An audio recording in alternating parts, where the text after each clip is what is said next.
Que el Señor te bendiga ricamente. Le saluda su amigo y hermano Esgin Calderón Valverde desde el Ministerio Casa de Oración en Daniel Flores, Pérez Celedón, San José, Costa Rica. Bienvenido a este curso de hermenéutica. Hoy la clase 2 con los métodos de interpretación. Estamos comentando el manual de hermenéutica del Dr. Terry, muy conocido, muy usado en iglesias cristianas. Pero antes de empezar con este análisis gramatical del Dr. Terry, capítulo 2, ¿verdad? Métodos de interpretación, déjeme invitarlo a las páginas de su servidor. Tenemos varias páginas importantes donde hemos resumido todos los cursos, videos, temas en una página que pueda ser utilizada por líderes cristianos a nivel mundial. Aquí encontramos las páginas ordenadas por temas, de manera que fácilmente el lector pueda ingresar a ellas sin mucho problema. Tenemos cursos de griego koiné. Este curso de hermenéutica es un curso hermano del griego koiné porque van de la mano. Es necesario aprender griego también. A la hermenéutica le tenemos que agregar el griego, ir haciendo un esfuerzo porque todos pueden aprender griego. Entonces tenemos cursos de griego, tenemos cursos de análisis gramaticales, que es la práctica. ¿Para qué aprendemos griego? Para traducir, para hacer análisis gramaticales, para aplicar el método científico a los textos bíblicos. Tenemos programas, ¿qué dice la Biblia? Ya programas en sí, charlas como la Trinidad, el Espíritu Santo, los ángeles, la divinidad de Jesucristo, etc. Y otros temas más que vamos a ir incluyendo, los cursos de hermenéutica, que los vamos a ir incluyendo aquí, cualidades del hermeneuta, métodos de interpretación, hermenéutica general, punto de vista histórico, etc. Lo vamos a ir analizando. ¿Cómo ingresar a estos puntos para ver esto gratuitamente? Bueno, escriba en Google mi nombre, esta es la forma más fácil y le aparecen resultados. Los primeros resultados generalmente son las páginas de su servidor, la casa de oración danielflores.es.tl. Aquí aparece la primera dirección, ¿verdad? Casa de oración, usted la puede ver aquí arriba, en la parte superior. Casa de oración danielflores.es.tl, y la otra dirección, ¿verdad?, que aparece ahí es casa de oración danielflores.over-blog.es. Estas son las dos páginas que yo recomiendo. Está el canal de YouTube, está Facebook. Usted con un clic, usted ingresa fácilmente. Esa es la forma más fácil de ingresar. También quiero invitarlo. Bueno, me salté. En Facebook tenemos un grupo. El grupo se llama Teología y Hermenéutica Bíblica con énfasis en gramática griega. Yo los invito para que todos los que quieran participar, ingresar, ya ahí tenemos un participante, puedan ingresar y puedan participar con sus temas doctrinales. No es una página de debates, es una página para que podamos compartir conocimientos con líderes cristianos y podamos conocer. Nosotros necesitamos conocer, necesitamos refrescar conocimientos. Aquí tenemos un aporte de este autor sobre que tiene que ver con la gramática griega. Es un aporte interesante, tomado de un tal Rafael Montesinos. Entonces ahí él está participando. Igualmente yo estoy participando con mis temas también, y los insto para que todos los que quieran pues también crecer como teólogos cristianos, podamos crecer en conocimiento. No es para pelear, sino que es para crecer. Quiero invitarlo para que también se suscriba a esta herramienta exegética. Es una herramienta para el objetivo más importante: traducir el Nuevo Testamento griego, traducir la Biblia, analizarla gramaticalmente. Ese es el objetivo de nosotros, al menos con el Nuevo Testamento. Hemos creado esta herramienta digital que nos da exactamente, que nos da las palabras griegas y podemos ingresar al análisis gramatical de todas las palabras del Nuevo Testamento. El paradigma y el análisis gramatical de cada palabra junto con la concordancia de cada palabra. Este también es una forma sencilla y fácil. Se podría ingresar aquí con, vamos a ver, Excava Digital. Es excavadigital.com, ¿verdad? Y usted nada más digita excavadigital.com en Google, así como lo ve ahí, excavadigital.com, y le aparece el diccionario de griego con Excava Digital. Este diccionario, excavadigital.com, aparece los primeros días en forma gratuita y los otros días ya usted nos ayuda para sostener la página. Pero sí en forma gratuita para que usted pueda conocer el producto y vaya descubriendo la gran ventaja que tiene, ya sea en celular o sea en computadora, puede utilizarlo. Yo lo uso en una página para ir traduciendo y también otros elementos, pero esto es una herramienta más para traducir. Bien, vamos inmediatamente con la clase de hoy, clase 2, métodos de interpretación, muy importante la hermenéutica para los cristianos. Este es Milton Spencer Terry.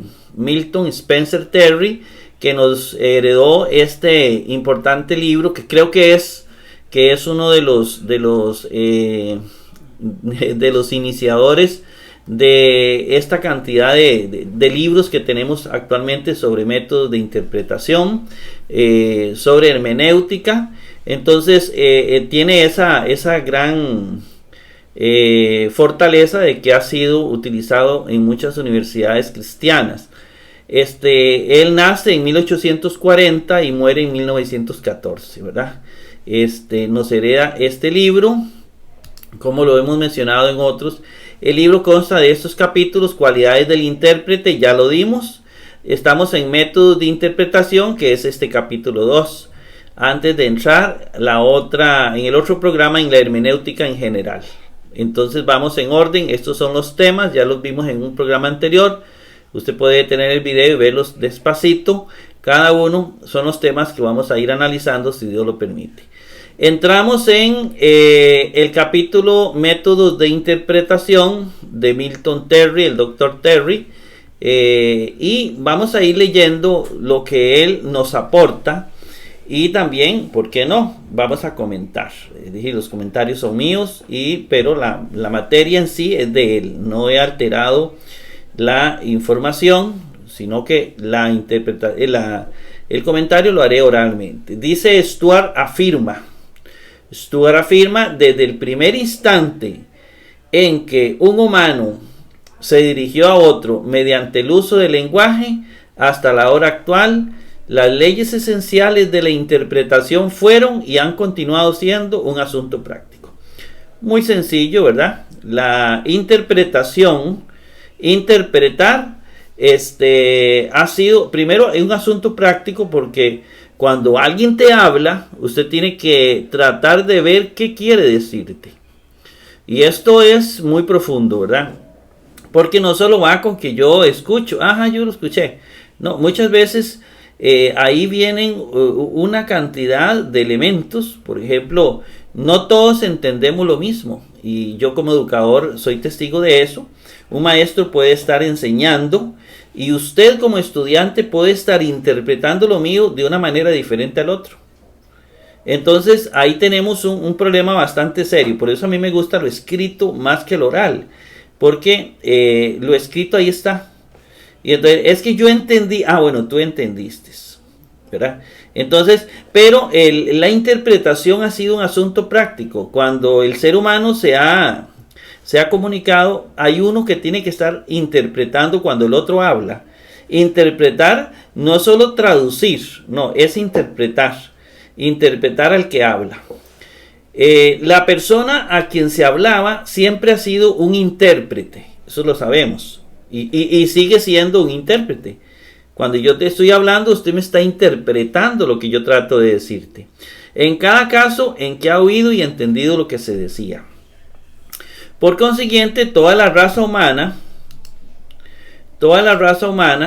siempre ha sido, por consiguiente, toda la raza humana es y siempre ha sido intérprete.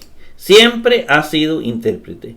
Y seguimos siendo intérpretes. Más en nuestros días, donde cuando alguien dice algo, el otro se enojó y dice, es que usted me ofendió. ¿Y pero qué te dije? Él interpretó una ofensa. La comunicación humana es tan complicada porque no todos entendemos lo mismo. Entonces, en educación estamos con un problema en eso. El estudiante interpreta lo que es significativo para él. Y eso es lo que se le va a grabar. Lo otro lo desecha. Así está hecho nuestro cerebro. Sencillamente interpretamos y captamos, porque captamos lo que me interesa. Y interpretamos de acuerdo a mi situación. Una persona, por ejemplo, que ha recibido una vida llena de agresiones, una vida llena de sufrimiento, va a interpretar a los otros de una manera diferente. Puede ser que interprete a la gente como que lo está agrediendo.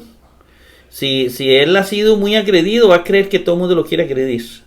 Si ha sido una persona muy chineada, que decimos nosotros, ¿verdad? Aquí en Costa Rica, es decir, una persona que se le ha amado, se le ha querido, ha crecido en un hogar confortable, ¿cómo va a interpretar aquello? Va a interpretar que todo el mundo lo quiere. Y entonces también puede ser engañado. Vean ustedes qué interesante como la interpretación a veces es subjetiva. Es decir, depende del sujeto. Depende del sujeto que está interpretando. Pero lo que se escribe está ahí. Y es fácil de entender y comprender y decirle, no, usted está entendiendo otra cosa. Es que no hay mala intención, dicen algunos. Bueno. Dice Terry, esto es una ley de su naturaleza racional, inteligente y comunicativa. Una ley de la naturaleza racional es comunicarnos, interpretar y captar también, captar lo que nos dicen. Es una ley. Por eso cada vez que usted ve este video, usted lo ve una vez y usted captó algo. Lo ve una segunda vez, mire, eso no lo había captado. Mientras más lo vea, más cosas usted capta. Y por eso no es en la primera que usted capta todas las cosas. Me dijo tal cosa, no necesito escucharlo 2 veces. Claro que necesitamos escucharlo 2 veces. Necesitamos escucharlo 2 veces, 3 veces, 4 veces, 5 veces. La Biblia, cada vez que la leemos, encontramos cosas nuevas. Mire, pero yo he leído este pasaje como 200 veces. Y hasta ahora estoy captando. Eso es normal. Entonces la interpretación tiene que ver con la captación. Yo voy a interpretar correctamente algo mientras más capte. Mientras más capte. En la historia han prevalecido diversos métodos para interpretar la Biblia. Ahora nos vamos a la interpretación de la Biblia. Durante toda la historia bíblica, la gente ha tratado de interpretar la Biblia. De hecho, encontramos textos en los tiempos de Zorobabel, donde ahí se trata de antes del tiempo, en el tiempo de Josías, donde se quiso interpretar la Biblia que encontraron, ¿verdad? El libro que encontraron. Entonces lo interpretaron ante el pueblo. Eso siempre ha existido, la interpretación, el hermeneuo, por eso se llama hermenéutica. La mayor parte de los métodos de explicación erróneos y absurdos tienen su origen en falsas ideas de la Biblia. Personas que captan la Biblia y han captado falsamente una idea, muchas veces han adquirido métodos de explicación, métodos de interpretación erróneos y absurdos. Yo recuerdo que hay una persona dentro del cristianismo, en las primeras edades, que se sacó los ojos, porque leía, si tu ojo peca, sácatelo. Eso es una interpretación errónea, falsa idea de la Biblia. Entonces nosotros necesitamos cursos de Biblia en las iglesias que sean serios. y que lleven a las personas a interpretar la Biblia correctamente. No existe la idea de que la Biblia cada uno la interpreta a su manera. Eso es diabólico para mí. La Biblia es un libro objetivo donde un autor escribió y quiso transmitir un mensaje, no 10 mensajes. No que cada uno capte, mire, es bueno comer carne. Y entonces cada uno dice, mire lo que dice aquí. Aquí dice que es bueno comer carne, no carnes. Entonces una carne, no dos carnes. Y ya comienza cada uno a interpretar eso a su manera. La Biblia es un libro objetivo, porque transmite un mensaje objetivo. Y una idea que nosotros tenemos es que la Biblia no se contradice, porque el Espíritu Santo no la va a contradecir. Hay que captar el mensaje y captar el mensaje total, no en versículos aislados, porque eso nos lleva a explicaciones erróneas y a veces absurdas, es decir, totalmente fuera de lo común. En este momento tenemos miles de sectas y cada secta tiene una interpretación de la Biblia a su manera. Lo peor y lo más terrible de esto es cuando una secta dice, es que Dios me lo reveló. Mira, eso es diabólico, porque resulta que en 10 sectas Dios le reveló a 10 sectas cosas distintas. Entonces eso está jalado el pelo. Como es que Dios a nosotros nos reveló esto y a nosotros no. Ese tipo de revelaciones, cuando contradicen la Biblia, contradicen lo que Cristo dijo y los apóstoles dijo, no es de Dios. Lo dice Pablo en la primera carta a los Gálatas. Si alguien les enseña un evangelio distinto al que ya está, sea anatema. Entonces, la interpretación bíblica parte de un conocimiento certero de la Sagrada Escritura. ¿Está bien? Entonces vamos a ir viendo algunos métodos de esto. Por una parte, hallamos una reverencia supersticiosa por la letra de la Escritura. Eso lo vimos en el pasado. Es una interpretación que se dio, una hermenéutica, lo que induce a escudriñar en busca de tesoros de pensamientos escondidos en cada palabra. Esta palabra tiene un misterio y entonces nos vamos por lo que dice esa palabra y no nos vamos por el mensaje de la Biblia, ¿verdad? Que es lo más correcto. Por otra parte, los prejuicios, las suposiciones hostiles a las Escrituras han engendrado métodos de interpretación que pervierten y a menudo contradicen lo que dice la Biblia. También eso se ha encontrado. El ataque que hemos tenido contra la Biblia ha engendrado que personas en las iglesias pues inventen sus métodos de interpretación que contradicen la misma Sagrada Escritura.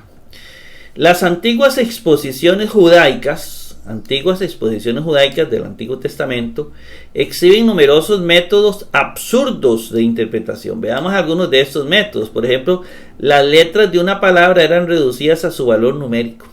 Eso fue un método. Entonces se dio el famoso énfasis en la numerología. Se buscaba alguna otra palabra o declaración que contuviera las mismas letras en otro orden u otras letras que sumaran el mismo valor numérico. Allá se consideraban las dos palabras como equivalentes en significado. Hay autores que esto lo amplían. Aquí vamos a ver un poquitito un ejemplo, pero hay autores que lo amplían y es absurdo cómo se le dio énfasis a un número y se contaban las letras para ver qué mensaje oculto Dios tenía. Dios no tiene nada oculto. Dios nos quiere dar un mensaje claro y no va a andar escondiendo mensajes detrás de letras y detrás de números, porque eso no es como muy de acuerdo con el mensaje de Cristo. Y no se apoya en la Sagrada Escritura. Eso es una cosa que alguien inventó. En la misma Biblia no vemos que exista el mensaje numérico. Sí existen los números, por ejemplo, que el 12 es un número muy usado, pero ya científicamente probado, porque tiene que ver con los 12 primeros meses del año, tiene que ver con un 12 que venía desde los babilonios, etcétera. Pero ya eso se ve en cursos de Biblia, de introducción al Nuevo Testamento o al Antiguo Testamento. El valor numérico, vean un ejemplo, de las letras que en hebreo se componen el nombre Eliezer. Ustedes saben que en hebreo cada letra tiene un valor numérico. Usted toma Eliezer, es 318, igual al número de los siervos de Abraham, 318 en Génesis. Entonces ya ahí se cree que hay un mensaje bíblico. Entonces ellos infieren que el mayordomo de Abraham, Eliezer, era tan poderoso como los otros 300. ¿Ven? De ahí se sacan tonteras y muy peligrosas, porque eso fue un método de interpretación bíblica que se dio en su momento. Así, por medio de ingeniosas manipulaciones, toda forma gramatical rara, todo caso de pleonasmo o de elipsis, o el empleo de cualquier partícula aparentemente superflua, se le hacía contribuir algún significado notable, ¿verdad? Cuando hablamos de pleonasmo, se lo voy a leer literalmente, ¿verdad? Porque es agregar más, agregarle más, y elipsis es quitarle más, son como contrarios. Pero le voy a leer pleonasmo en forma literal para no errar. Figura retórica de construcción que consiste en añadir, agregar enfáticamente a una frase más palabras de las necesarias para su comprensión con el fin de embellecer. Entonces alguien le agregó una palabra que no existe para que el texto se vea más lindo. Añadir expresividad a lo que se dice. Entonces algunas personas, ejemplos en el español, lo he visto con mis propios ojos. Y obviamente si lo he visto tiene que ser con los propios ojos, ¿no? Subir arriba, si está subiendo para arriba, es obvio. Entonces solo subir, bajar abajo, son pleonasmos porque se le agrega más a una expresión. Ahora, se dan pleonasmos en la Biblia cuando le agregamos más, cuando tenemos que agregarle un poco más para entenderla, y eso es un pleonasmo. La manipulación gramatical a través de pleonasmos es muy peligrosa. La elipsis es la supresión de una o más palabras de una frase que desde un punto de vista gramatical deberían estar presentes, pero sin las cuales se comprende perfectamente el sentido de la letra. María se va a París y yo a Londres.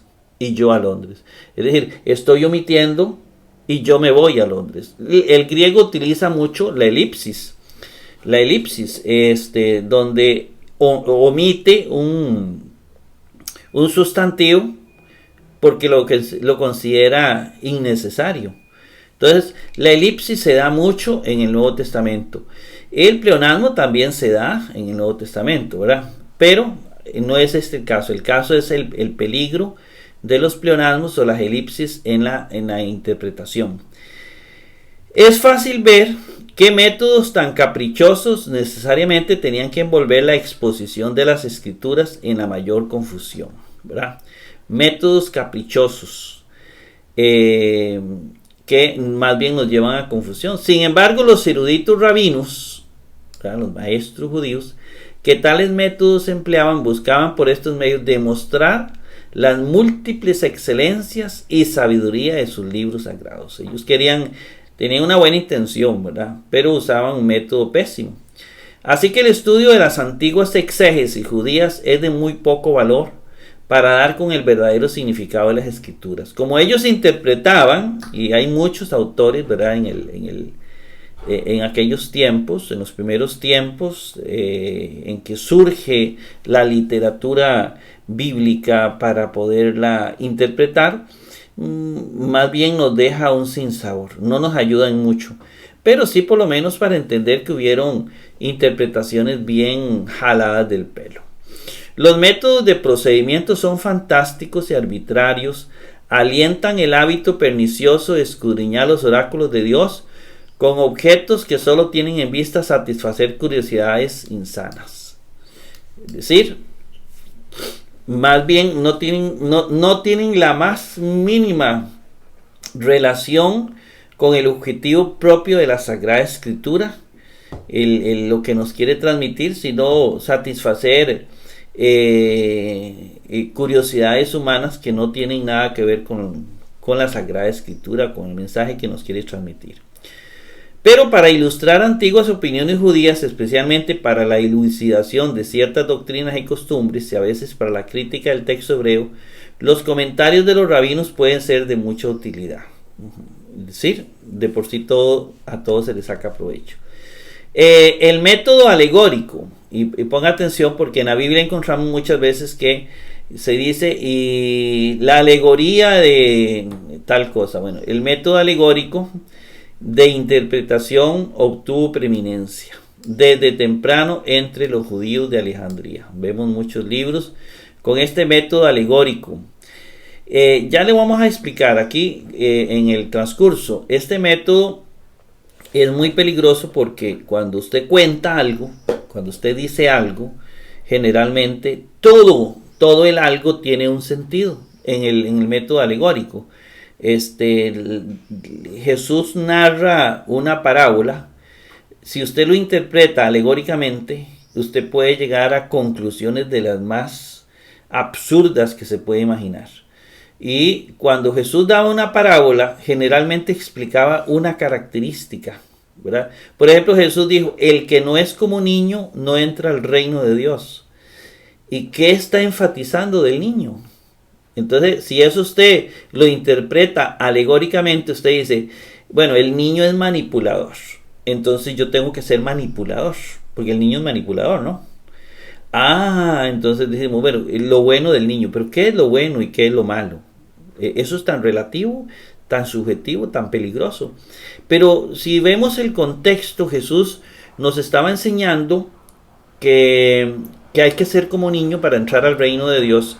Y la virtud, digámoslo así, que más enfatizaba nuestro Señor era la fe.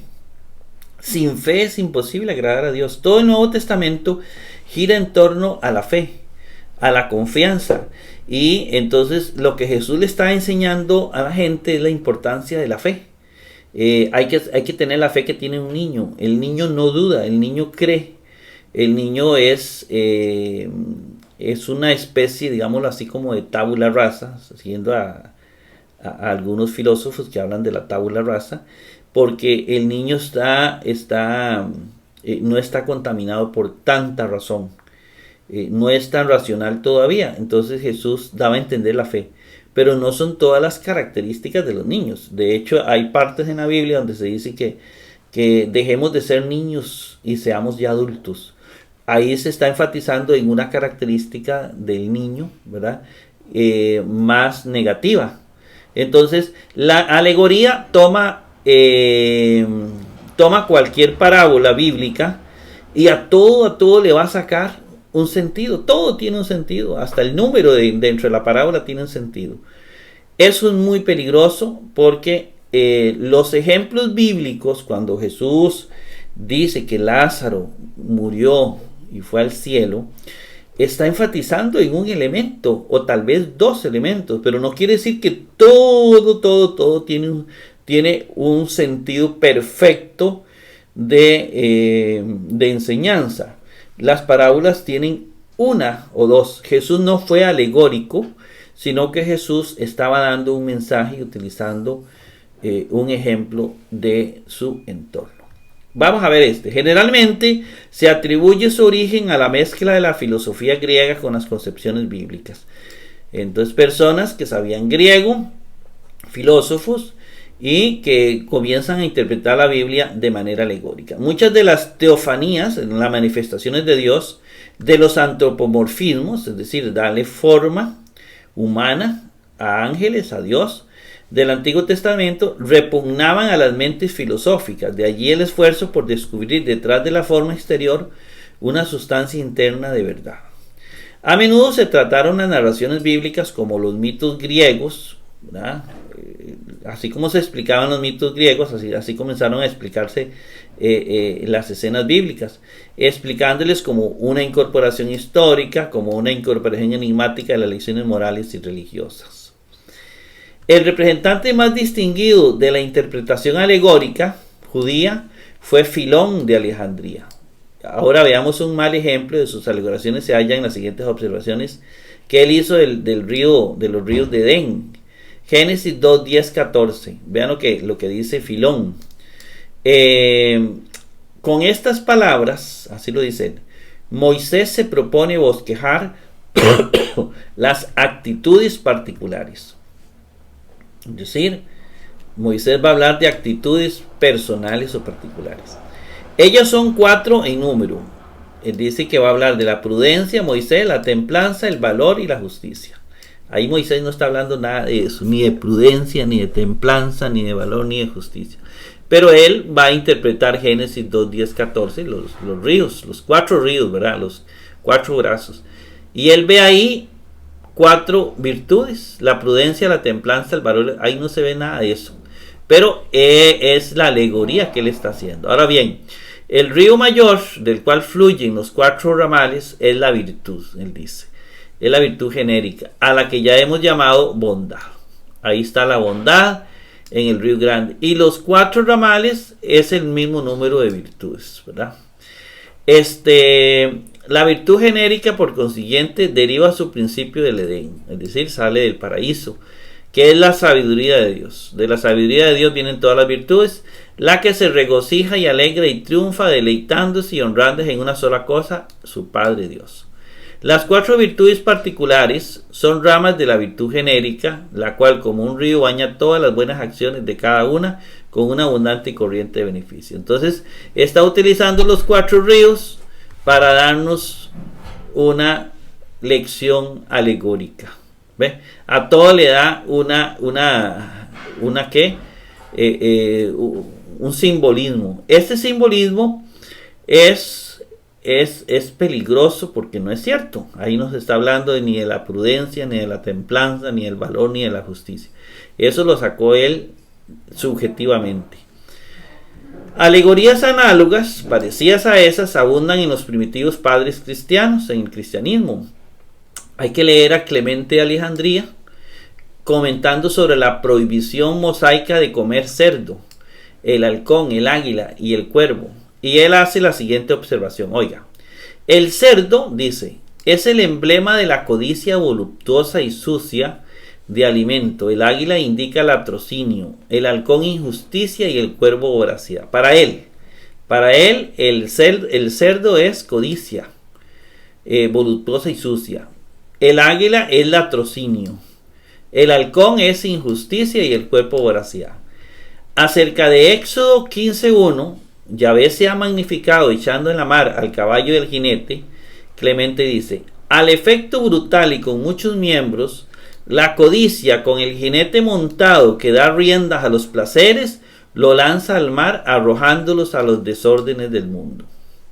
Así también Platón, y seguro de ahí lo tomó, en su libro acerca del alma, Timeo, dice que el cochero y el caballo que dispararon, esa es la parte racional, se dividen en 2, en cólera y concupiscencia, caen, de modo que el mito da a entender que fue por medio de la lascivia y los corceles que Faetón fue arrojada.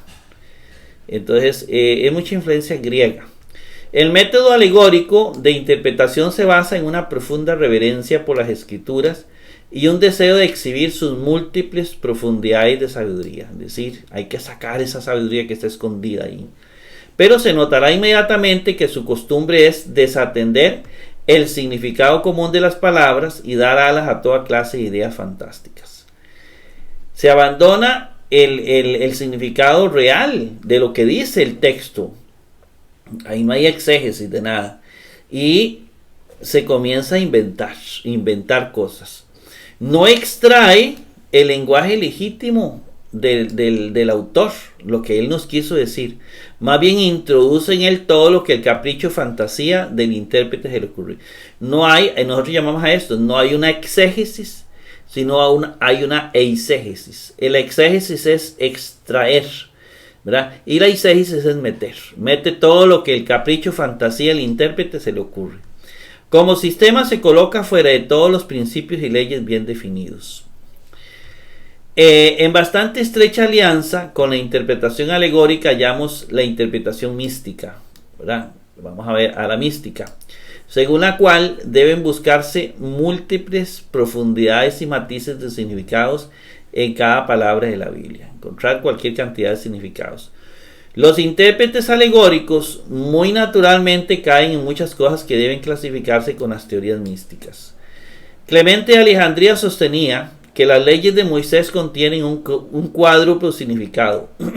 Él decía el natural, el místico, el moral y el profético. Es decir, cada ley.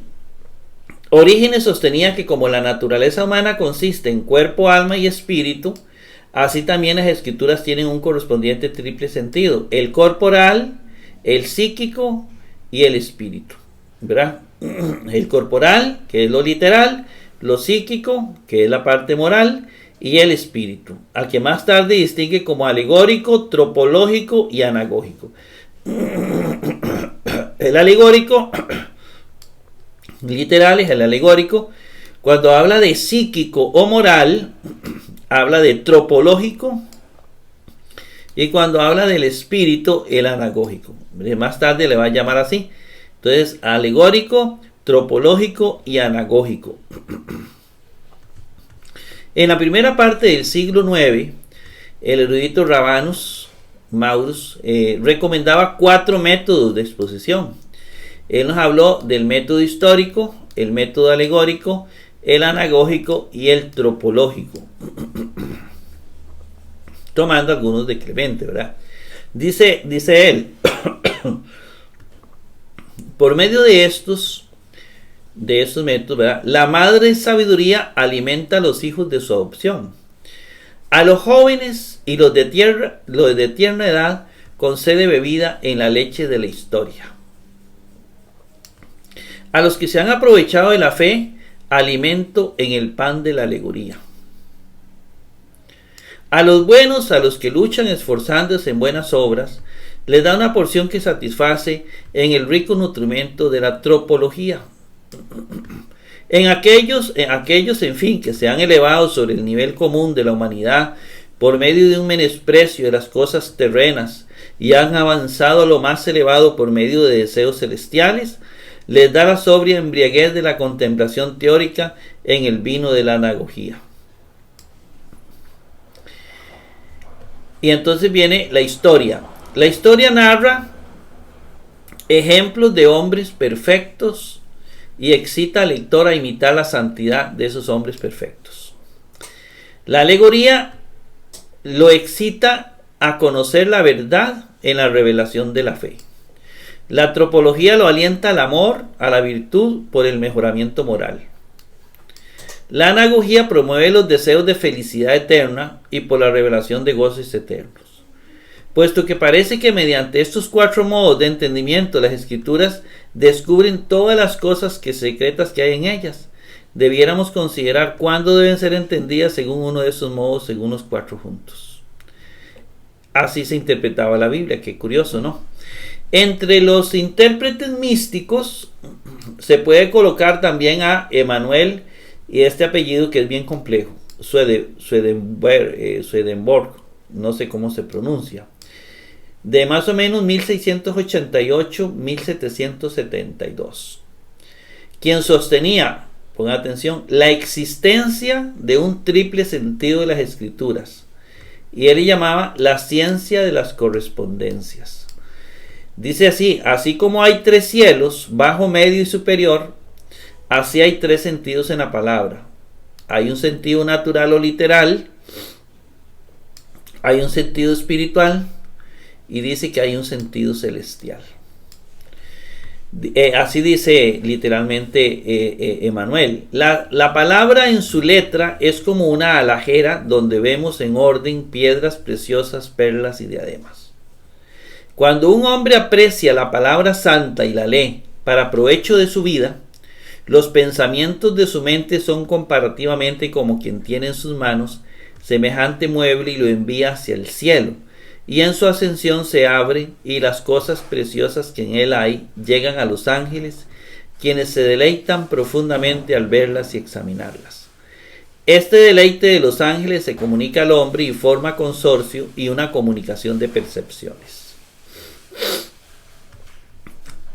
Explica el mandamiento no matarás, este autor, ¿verdad? Estamos hablando de Manuel, Dice, primero en su sentido natural, como prohibiendo el asesinato y el acariciar pensamientos de odio y venganza. En segundo lugar, en sentido espiritual, dice, prohíbe portarse como diablo, destruir el alma de un hombre. Y en el sentido celestial de este pasaje, dice, los ángeles entienden por matar el aborrecer al Señor y la palabra. Entonces, ¿qué es matar? Aborrecer al Señor y su palabra, y está matando. Entonces le da un sentido triple, ¿verdad?, a ese texto. Vamos ahora con la exposición pietista. Algo semejante al místico es el modo de exposición pietista, según el cual el intérprete pretende ser guiado por una luz interna, recibida como una unción del santo. Entonces la persona ya, esos son los que dicen, Dios me dijo todo esto. Las reglas de la gramática y el significado y el uso común se abandonan. Ya aquí no es importante lo que dice la Biblia, lo importante es esa luz interna del Espíritu que le reveló y que es permanente y que es infalible. Ese es el peligro de las sectas, que dicen es que Dios me reveló esto, aunque contradiga la Biblia, si Dios me lo reveló. Bueno, no puede ser Dios porque Dios no puede contradecir la Biblia. Algunos de los últimos pietistas alemanes, así como cuáqueros de Inglaterra y Estados Unidos, se han dado especialmente a esta manera de manejar las escrituras. Bueno, actualmente tenemos muchas sectas que manejan así las escrituras. Naturalmente debiera suponerse que esta santa luz interna nunca se contradiría ni guiaría a sus seguidores a diversas exposiciones de un mismo texto, pero las interpretaciones divergentes e irreconciliables prevalecientes entre los adherentes de este sistema demuestran que tal luz interna no merece confianza. Es decir, lo que yo les mencioné al principio, en esta exposición pietista, cuando una persona recibe el mensaje, Dios me lo reveló, y el otro también, y todos reciben mensajes diferentes, y como que Dios se está contradiciendo entre ellos. Entonces se nota que eso de que Dios me lo reveló es subjetivo. Eso no es sano, porque usted no está llegando a la verdad de lo que quiso decir Cristo o los apóstoles, sino lo que a usted se le metió, o lo que usted cree que le está revelando algo, eso. Entonces eso denota que no merece confianza, ¿verdad? Como los sistemas alegórico y místico de interpretación, el pietismo admite la santidad de las escrituras. Ellos admiten que las escrituras son santas, buscan en ellas lecciones de vida eterna, pero en cuanto a principios y reglas de exégesis es más ilegal e irracional. El alegorista profesa seguir ciertas analogías y correspondencias, pero el cuáquero pietista es ley para sí mismo. Esto me lo dijo Dios y punto, y nadie se mete con lo que me dijo Dios. De modo que su propio sentimiento o fantasía subjetiva es lo que pone fin a toda controversia. Ellos ni siquiera quieren discutir con nadie, porque eso se lo reveló Dios y punto. Y todo lo que contradiga lo que ellos, la revelación que tienen, eso es diabólico para ellos. Él se establece como un nuevo oráculo, ¿verdad? Y en tanto que profesa seguir la palabra escrita de Dios, dicen que creen en la Biblia, establece su propio dicho como otra revelación. Lo que él tiene, lo que él fue revelado, es parte tan sagrada o más sagrado que la misma Biblia. Es muy natural que semejante proceder nunca se podrá recomendar al sentido común ni al juicio racional. Un método, la teoría del acomodamiento. Ahora hablemos de la teoría del acomodamiento. Un método de exposición que debe su origen al famoso Zwingli, J.S. Zwingli, padre de la escuela destructiva del racionalismo alemán. Vamos un poquito con las teorías racionalistas, conocido con el nombre de teoría del acomodamiento. Según ella, las enseñanzas bíblicas, y aquí vienen, estos se van por otro lado, porque estos se van a interpretar o a no creer en la Biblia casi. Las enseñanzas bíblicas, según esta teoría del acomodamiento, acerca de los milagros, el sacrificio vicario, expiatorio, la resurrección, el juicio eterno, la existencia de ángeles y demonios, dice que todo eso se debe considerar como acomodamientos a las ideas supersticiosas, las preocupaciones y la ignorancia de la época. La sociedad era así, entonces la Biblia se acomoda con milagros y todo eso a esa época. Se hacía a un lado todo lo sobrenatural. Es decir, para el acomodamiento, nada sobrenatural ocurrió en el Nuevo Testamento.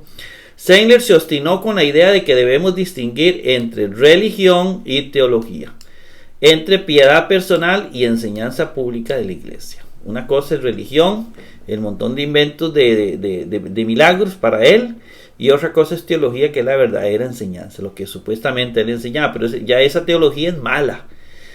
Una teología que no crea en los milagros es una teología bastante atea. Nosotros, los que somos pentecostales, sabemos muy bien que los milagros existen y hemos visto milagros como los que se dieron en los tiempos de Jesús. Entonces no hay nada de raro. Jesús fue un instrumento del Espíritu Santo que hizo milagros, y lo sabemos por qué, porque lo hemos vivido en nuestros tiempos. Rechazó Zenger la doctrina de la inspiración divina de las Escrituras. Sostuvo, eso es como diabólico, sostuvo que como el Antiguo Testamento fue escrito para judíos cuyas ideas religiosas eran estrechas y erradas, no podemos aceptar sus enseñanzas como una regla general de fe. Eso fue para judíos, por lo tanto no es para nosotros. ¿Cuánto hemos escuchado eso de mucha gente? Sostenía él que el Evangelio según Mateo fue preparado para judíos que estaban fuera de Palestina, así como el de Juan fue escrito para cristianos saturados de cultura griega. Pablo, al principio, según ellos, se adaptó a las modalidades judías de pensamiento con la esperanza de atraer al cristianismo a muchos de sus compatriotas, pero fracasando en su propósito, se volvió a los gentiles y alcanzó gran distinción al presentar el cristianismo como una religión para todos los hombres. Esa es la forma de pensar de él. Por consiguiente, los diferentes libros que componen las Escrituras habían tenido por objeto únicamente servir a una necesidad del momento. Muchas de sus declaraciones pueden, sin mayores trámites, hacerse a un lado como falsas. Esta es la idea de este señor, entonces por eso no creen en la Biblia. La objeción fatal, bueno, sí creen en la Biblia, pero como un libro que tiene mensajes diferentes.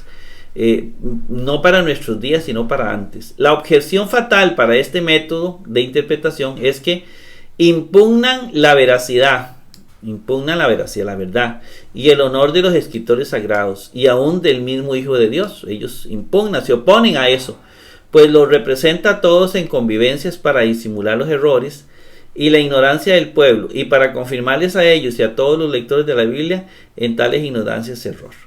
Admitir semejante principio en nuestras exposiciones de la Biblia, admitir estas ideas de este señor, significa desprendernos de nuestras anclas, dejarnos llevar más mar afuera por sobre las revueltas aguas de la conjetura y la incertidumbre, dice Terry. Es decir, que es un grupo bastante peligroso.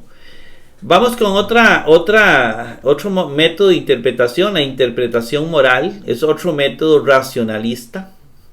Esta interpretación debe su origen al famoso alemán Immanuel Kant. La prominencia que da a la razón pura y al idealismo mantenido en su sistema metafísico conducen a la práctica de hacer inclinar las escrituras a las exigencias preconcebidas de la razón, porque aunque toda la escritura sea dada por inspiración divina, tiene por su valor y propósito práctico la mejora moral del hombre. Es decir, si eso no me lleva a la mejora moral del hombre, no sirve, no funciona. Entonces, la escritura analizada racionalmente con el fin de que lleve al hombre a ser un hombre moralmente mejor. Pero el peligro es que deja por fuera la salvación. Digamos, no solo es la mejora moral del hombre, es la mejora moral y espiritual del ser humano. De aquí que cuando el sentido literal e histórico de un pasaje no extrae ninguna lección moral, eso no me enseña nada moralmente, solo me habla del cielo, que se recomienda la razón práctica, estamos en libertad de hacerla a un lado. Esa palabra la eliminamos, da a las palabras un significado compatible con la religión de la razón. Aquello no se relaciona, lo podemos omitir. Eso es la interpretación moral. Se sostiene que tales exposiciones no deben ser acusadas de falta de sinceridad, por cuanto no debe presentárselas como el significado estricto de los sagrados escritores, sino únicamente como un significado que ellos probablemente pudieron haber intentado dar. El único valor real de las escrituras es confirmar la religión de la razón. La razón que me lleva a lo moral, ¿verdad? Y termina aquí. Es fácil ver que este sistema de interpretación que públicamente desconoce el sentido gramatical, porque a ellos esto no les importa. sentido gramatical histórico de la Biblia, entonces no puede tener reglas dignas de confianza o consistentes, porque no es un análisis exegético, un análisis gramatical del Nuevo Testamento para ver qué nos quiere decir Jesús. No, ellos quieren agarrar la Biblia y transformarla para nada más captar lo que realmente les sirve al bien moral del hombre. Al igual que los métodos místicos y alegóricos, deja todo librado a la fe o a la fantasía del intérprete. Entonces es subjetivo. Vamos a ver la naturalista, otra teoría racionalista. Esta teoría, no debemos sorprendernos si estos métodos de interpretación tan expuestos a la objeción y a la crítica los vemos reemplazados por otros extremos. Ellos mismos ahí siguen cada vez retroalimentándose. Viene un teólogo de este tipo y al rato aparece otro con otra idea más extrema y más extravagante. Entonces generalmente ahí comienza toda una serie de digamos así, de desorden teológico. De todas las teorías racionalistas, la naturalista es la más violenta y radical, la más peligrosa.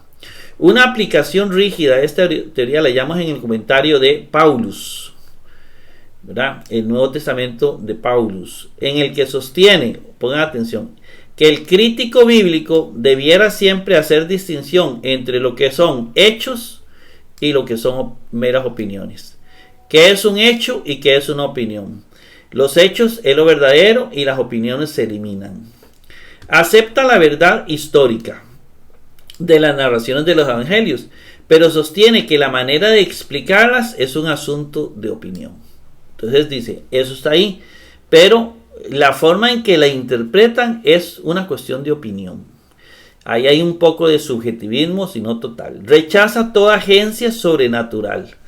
Rechaza toda agencia sobrenatural en los asuntos humanos. Explica los milagros de Jesús como actos de bondad, como demostraciones de pericia médica, como ilustraciones de sagacidad y tacto personal, registrado en la narración de una manera característica de la época y de las opiniones de los diversos escritores. No creen los milagros.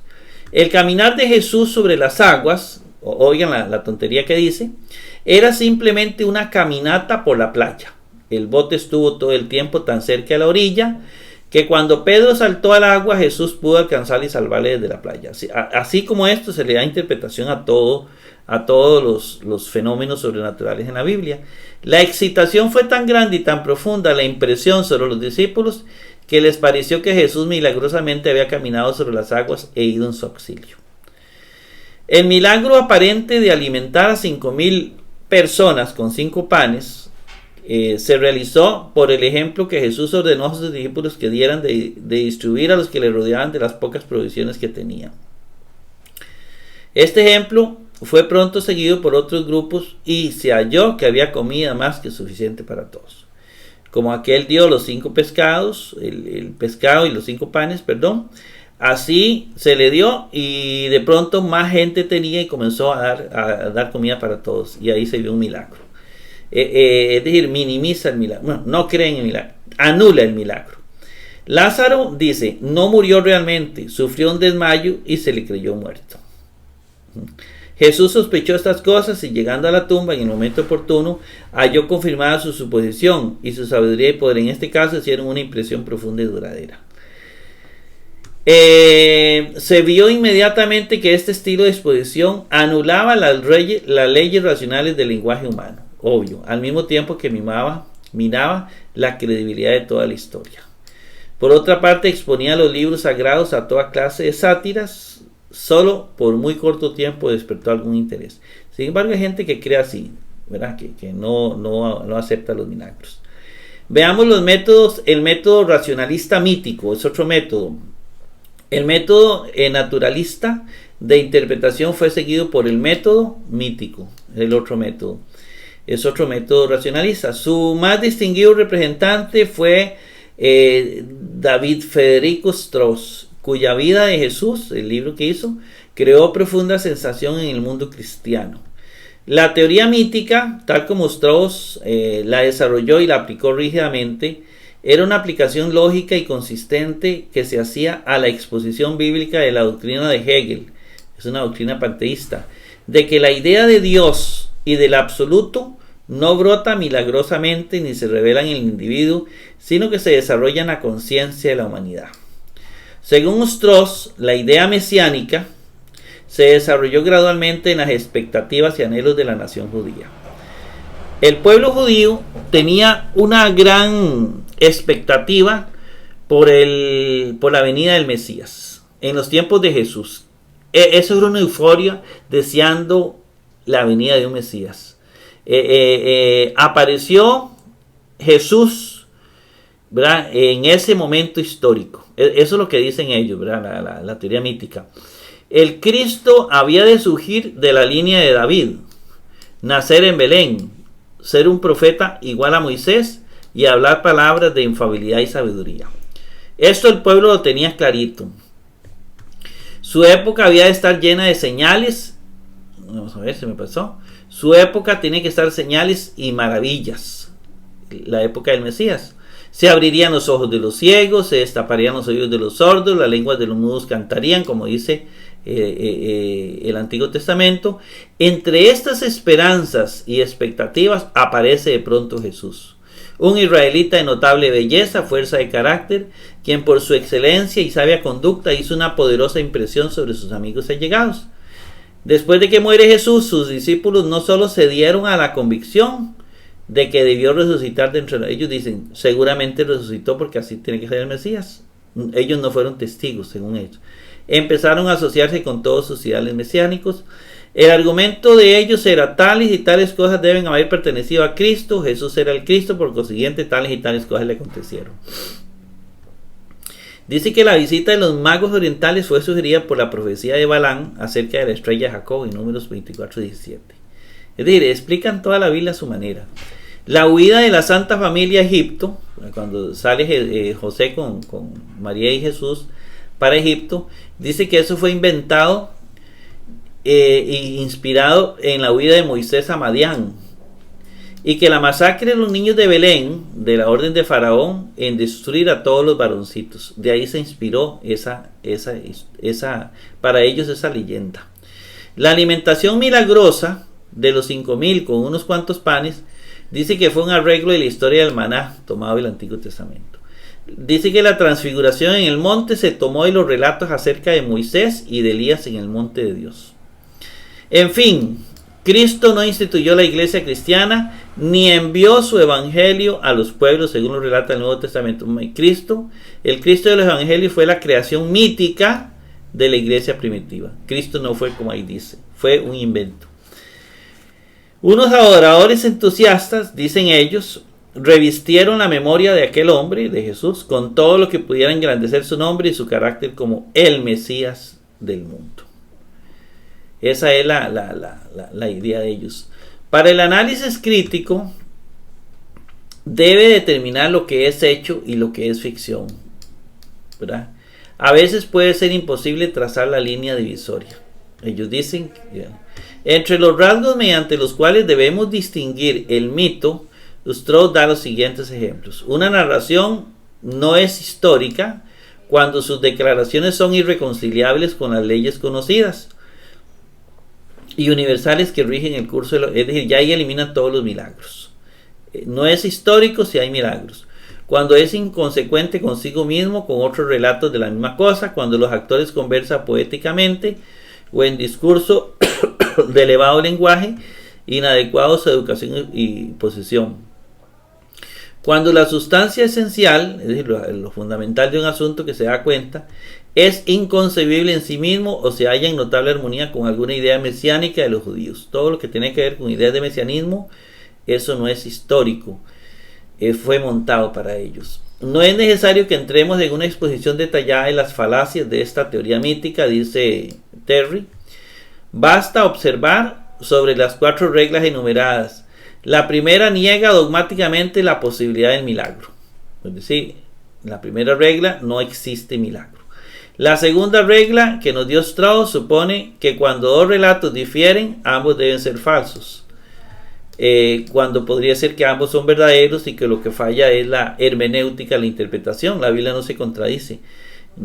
Por ejemplo, la Biblia dice: el Padre es el único Dios verdadero, dice Jesús. Pero en primera de Juan dice que Jesucristo es el Dios verdadero. De acuerdo a ellos, eso es falso. Los dos son falsos. Pero ¿por qué no los dos verdaderos? Y que tal vez lo que está fallando es nuestra forma, nuestra hermenéutica. El lenguaje de aquel entonces. Es ahí donde entra la hermenéutica hecha correctamente. La tercera carece de valor, dice Terry, mientras no se demuestre claramente en cada caso lo que es apropiado o conveniente y lo que no lo es. Y en cuanto a la cuarta regla de Strauss, si se la reduce a último análisis, resulta simplemente una apelación a las nociones subjetivas que uno posea. A estas consideraciones debe añadirse el hecho de que el Jesús que los evangelios describen es sumamente distinto, Jesús del concepto judío de su época, acerca del Mesías. Es demasiado perfecto y maravilloso para ser el producto de la fantasía humana, dice Terry. El método racionalista mítico, seguimos, los mitos solo surgen en épocas no históricas, y eso largo tiempo después de la persona o acontecimiento que representa. Bueno, en esto no sabemos, los mitos siguen surgiendo, ¿verdad? A través de la historia. Hay que tener cuidado y saber cuando algo es mítico. Largo tiempo después de la persona o acontecimientos que representan, en tanto que Jesús vivió y realizó sus maravillas en el periodo más crítico de la civilización griega y de la romana. Bueno, ahí se refiere más bien a la parte, digamos, de que el mito surge no sé cuánto tiempo después de Jesús, y Jesús vivió en el momento en que se crea supuestamente su disque mítico. Por otra parte, los escritos del Nuevo Testamento se publicaron demasiado pronto después de la aparición de Jesús, lo que impide la incorporación de semejante desarrollo mítico como Strauss pretende. Esforzándose por demostrar de qué manera la Iglesia espontáneamente originó al Cristo de los Evangelios, toda esta teoría nos deja oscuras, sin mostrarnos causa, explicación suficiente del origen de la Iglesia y el cristianismo mismo. Deja muchas dudas. La interpretación mítica no ha tenido aceptación entre estudiantes cristianos, tiene muy pocos adeptos en la época actual. Los 4 métodos de interpretación últimamente mencionados pueden aún ser designados como racionalistas. Son racionalistas. Bajo este nombre caben otros que armonizan con esta teoría naturalista que hemos visto, la mítica, la moral, la acomodativa, en cuanto a que todos ellos niegan el elemento sobrenatural de la Biblia. Los métodos peculiares por medio de los cuales los señores Baur, Renan, Schenkel y otros críticos racionalistas han tratado de retratar la vida de Jesús, de explicar el origen de los evangelios, de los hechos y de las epístolas, frecuentemente envuelven principios igualmente peculiares de interpretación. Todos estos escritores proceden con suposiciones que de hecho dan por sentado lo que está en discusión entre naturalistas y supernaturalistas. Sin embargo, todos difieren entre sí. Entre ellos mismos se pelean, entre los mismos racionalistas. Por ejemplo, Baur rechaza la teoría mítica de Strauss. Halla en los partidos petrino y paulino de la iglesia primitiva el origen de muchos de los escritos neotestamentarios. Habían 2 grupos ahí, el petrino de Pedro y el paulino de Pablo. Estos partidos o facciones surgieron, dice, con motivo de la abolición de algunas ceremonias del Antiguo Testamento y del rito de la circuncisión. Considera los hechos de los apóstoles como el monumento de pacificación entre estos partidos rivales efectuados en la primera parte del siglo II. Representa el libro en su mayor parte como una ficción en la cual su autor representa a Pedro como el primero en predicar a los gentiles, ¿verdad?, en tiempo con ellos, a Pablo como conformándose a diversas costumbres judías, asegurándose en tal forma una reconciliación entre cristianos petrinos y paulinos. Pero Renan, por su parte, sostiene una teoría legendaria acerca del origen de los evangelios. Atribuye los milagros de Jesús, al igual que las maravillas de los santos medievales, a la ciega adoración y al entusiasmo de adeptos y en parte al fraude piadoso. A eso se debe, me llama la atención la palabrilla fraude piadoso, es decir, que inventamos métodos, seguimos. Schenkel trata de hacer inteligible la vida y el carácter de Cristo, despojándolo de lo divino y milagroso, presentándonos simplemente a un hombre. Es justo hacer notar que todas estas teorías racionalistas se destruyen unas a otras, entre ellas mismas. Strauss, por ejemplo, le pinchó el parche, dice, al método naturalista de Paulus. Y Baur demostró que la teoría mítica de Strauss es insostenible. Entre ellos mismos se descalifican. Renan se pronuncia contra las teorías de Baur y demuestra lo manifiesto del fraude de pretender que las facciones Petrina y Paulina sean la explicación del origen de los libros del Nuevo Testamento, a la vez que esos libros expliquen lo de las facciones. El propio método de crítica de Renan parece que ser completamente sin ley, y sus observaciones llenas de ligereza y capciosa han hecho que muchos de sus lectores le consideren falto de toda convicción seria o sagrada, y como hombre listo para emplear cualquier clase de medios con tal de lograr su fin. Lo vemos continuamente introduciendo en las escrituras sus propias ideas y haciendo decir a sus escritores lo que probablemente jamás soñaron.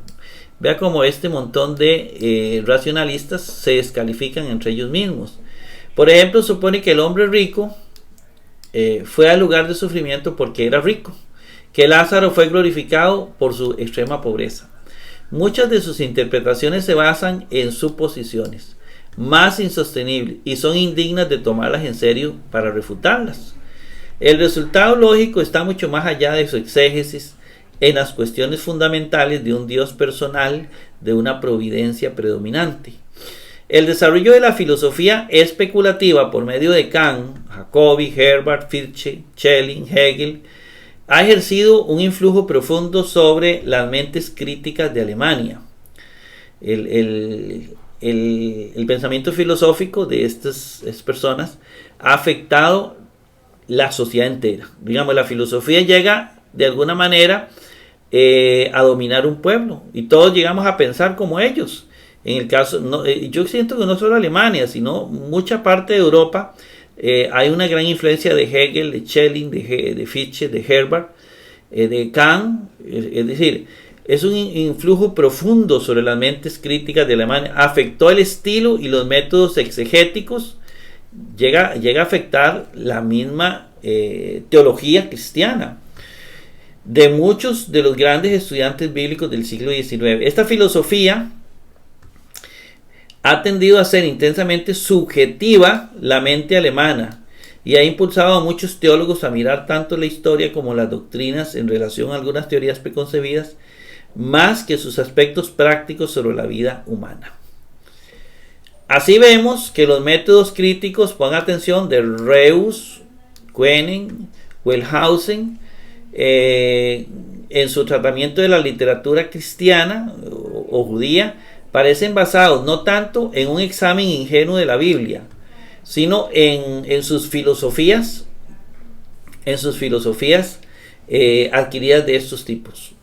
Un estudio desapasionado de las obras de estos críticos induce a creer que los argumentos detallados con que pretenden sostener sus posiciones no son los verdaderos pasos del camino andado para alcanzar sus primeras conclusiones. Los varios ataques a la autoridad mosaica del Pentateuco se ve que ha sido una sucesión de arreglos. Una teoría crítica ha dado lugar a otras, como en los ataques a la credulidad de los evangelios. Los métodos empleados son especialmente de naturaleza de un alegato especial para mantener una teoría preconcebida. No quiere decir esto que nosotros no podemos acudir a muchos, actualmente en el siglo XXI pues se han hecho muchos descubrimientos importantes sobre los libros, sobre todo del Antiguo Testamento. Hay que leerlos y analizarlos para ver si no hay una subjetividad o especulación en ellos. Entonces hay que leerlos. Reuss, en el prefacio de su gran obra acerca de la historia de las escrituras judías, dice que su punto de vista no es el de la historia bíblica, sino un inferido de la comparación de los códigos legales, comenzando con una intuición. Él se propuso hallar el hilo de Ariadna que guiase fuera del laberinto de las hipótesis corrientes acerca del origen de los libros mosaicos y otros libros del Antiguo Testamento a la luz de un curso psicológicamente inteligible de desarrollo para el pueblo israelita en español. Es decir, este señor lo que dice es que yo no abordo mi investigación desde un punto de vista de la historia bíblica, sino yo tuve una intuición, una idea, una hipótesis, digámoslo así, una sospecha, y que yo lo que quiero es descubrir realmente quiénes hicieron estos libros. Entonces parte de ahí, parte de eso para hacer la investigación. Por consiguiente, dice, su procedimiento es una tentativa ingeniosa para hacer que su filosofía de la historia en general explique los registros de la historia de Israel. Lejos de interpretar de acuerdo con principios legítimos los registros escritos, él los arreglaba de acuerdo con su fantasía y de hecho fabrica una nueva historia notablemente inconsistente con el significado obvio de los antiguos registros. Vamos a hablar un poquitito del método apologético e exposición dogmática de la Biblia, porque esta es la reacción contra este montón de métodos que han surgido. Dice Terry que los ataques escépticos, todos estos que acabamos de ver, los racionalistas contra las escrituras, han hecho surgir un método de interpretación que podemos llamar apologético, apología de la defensa de la fe. Es una palabra bíblica. Se propone defender a toda costa la autenticidad, la genuidad, la credibilidad de la Sagrada Escritura. Su punto de vista y métodos son semejantes al de la exposición dogmática de la Biblia, por eso se presentan aquí juntos. La fase más criticable de estos métodos es que ellos parten con el objeto ostensible de sostener una hipótesis preconcebida. Parte de ahí, eso es una debilidad. La hipótesis puede ser correcta, pero este procedimiento siempre está expuesto a conducirnos al error. Trata constantemente de descubrir deseados significados en las palabras, desconocer el objeto y propósito general del escritor, ¿verdad? Ellos tratan de descubrir significados en las palabras del texto y desconocen el objeto y propósito general del escritor. Esto es una falla. Hay casos en los que está bien que se adopte una hipótesis y se la emplee como un medio de investigación, porque casi todo trabajo de investigación científica parte de una hipótesis. Pero en todos esos casos, la hipótesis solo se adopta tentativamente, no la afirma dogmáticamente. En la exposición de la Biblia, la apología y el dogma tienen su puesto legítimo. La correcta apología defiende los libros sagrados contra la crítica desenfrenada o capciosa, presenta sus derechos a ser considerados como la revelación de Dios. Por esto, solo puede hacerse siguiendo métodos racionales por medio del uso de una lógica convincente. Así también las escrituras son provechosas para el dogma, pero es necesario que se demuestre que el dogma es una enseñanza legítima de las escrituras, no una simple idea tradicional que nuestras preocupaciones quieren añadir a la escritura. El exterminio, por ejemplo, de los cananeos, la poligamia de los santos del Antiguo Testamento, la complicidad en el asunto de la esclavitud, son sucesos susceptibles de explicaciones racionales, en tal sentido de una apología correcta. Es decir, ahí se puede defender. El apologista correcto no tratará de justificar las crueldades de las antiguas guerras, ni sostendrá que Israel tenía derechos legales sobre Canaán, ni juzgará necesario defender la práctica de la poligamia, de la esclavitud por hombres eminentes. Dice que no. Lo que hará será dejar los hechos y declaraciones tal como aparecen en su propia luz, pero los guardará contra falsas inferencias y conclusiones temerarias. No es defender lo indefendible, más o menos es lo que trata de decir. De la misma manera, las doctrinas de la Trinidad, de la divinidad de Cristo, la personalidad del Espíritu Santo, la expiación vicaria, la justificación, la regeneración, la santificación, la resurrección, eso está firmemente basado en las escrituras. Pero cuán acientíficos y cuán censurables son muchos de los métodos por medio de los cuales se han mantenido estas y algunas otras doctrinas. Son verdades bíblicas, pero a veces los métodos utilizados para probarlas no son los más adecuados. Cuando un teólogo adopta el punto de vista de un credo eclesiástico, y desde esa posición, con aire de polemista, procede a buscar textos bíblicos aislados, favorables a sí mismo o desfavorables a su adversario, es más probable que se exceda. Se está pasando, porque no hay honestidad en su investigación, que debe ser una investigación integral. Su credo podrá ser tan verdadero como la misma Biblia, pero su método es reprensible, no es lo correcto. El método echa a perder todo. Un mal método para usted probar la verdad bíblica echa a perder todo. Como ejemplo de lo que decimos están las disputas de Lutero y Zwinglio acerca de la consubstanciación. Léase también, dice Terry, la literatura polemista de las controversias antinomianas, calvinistas y sacramentalistas. Dice, se revuelve toda la Biblia tratándola como si ella fuera una colección atómica de textos de prueba dogmática. Y dice, cuán difícil es aún en el día de hoy para el teólogo y polemista conceder que 1 Juan 5:7 es espurio. Es menester recordar que ninguna apología es sana ni ninguna doctrina segura, si descansan sobre métodos faltos de crítica o si proceden de suposiciones dogmáticas. Semejantes procedimientos no son exposiciones, sino imposiciones. Por otra parte, el hábito de tratar con menosprecio las opiniones de los demás, ponga atención a esto es muy importante, menospreciar a los demás, declarar lo que un pasaje debe significar y lo que de ninguna manera puede significar, no es cosa que pueda captarse la confianza de hombres estudiosos que piensan en sí mismos. Estos dos, Hengstenberg y Ewald, representaron dos extremos opuestos de opinión. Ellos representan dos extremos opuestos. El dogmatismo imperioso y ofensivo de sus escritos ha restado mucho al influjo de sus contribuciones a la literatura bíblica, contribuciones de gran valor a no haber sido por ese efecto. Ellos retomaron un dogmatismo imperioso y ofensivo. Ellos eran ofensivos totalmente, cayeron mal, pese a que lo que estaban diciendo es muy bueno, pero ese carácter ofensivo, imperativo de querer imponer sus ideas, ha hecho que la gente lo rechace.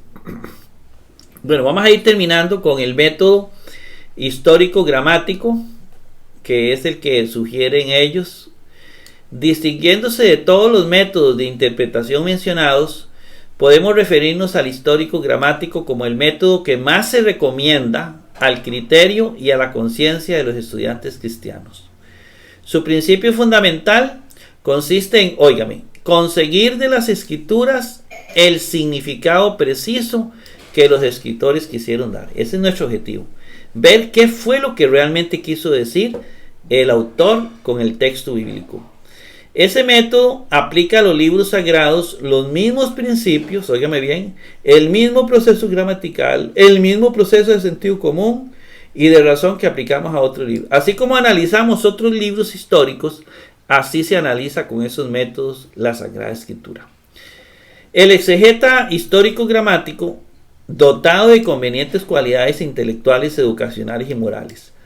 Ya eso sería amplísimo hablar de eso, ¿verdad? Ya hablamos de las cualidades de un hermeneuta al principio, pero las cualidades intelectuales, es bueno que mientras más estudies, sepas griego, hebreo, arameo si es posible, mientras más te hayas educado y mientras más buen cristiano seas y respetuoso,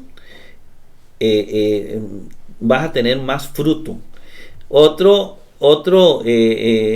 Estamos hablando de las características, ¿verdad?, del exégeta histórico gramático.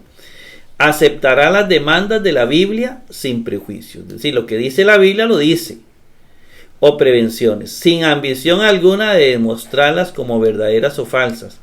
Investigará el lenguaje, que es lo que hacemos nosotros, tendencia de cada libro con toda independencia y sin temor de clase. Las tendencias de los libros, es decir, hay que hacer un análisis de todo el libro.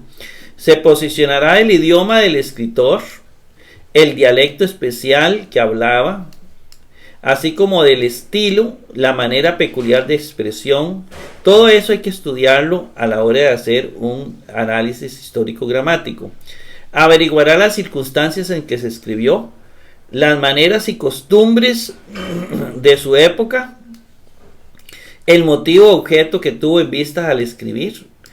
Tiene el derecho de suponer que ningún autor en su sano juicio será a sabiendas inconsecuente consigo mismo, ni tratará de extraviar o de engañar a sus lectores. Más o menos, este es el tema 2, los métodos de interpretación.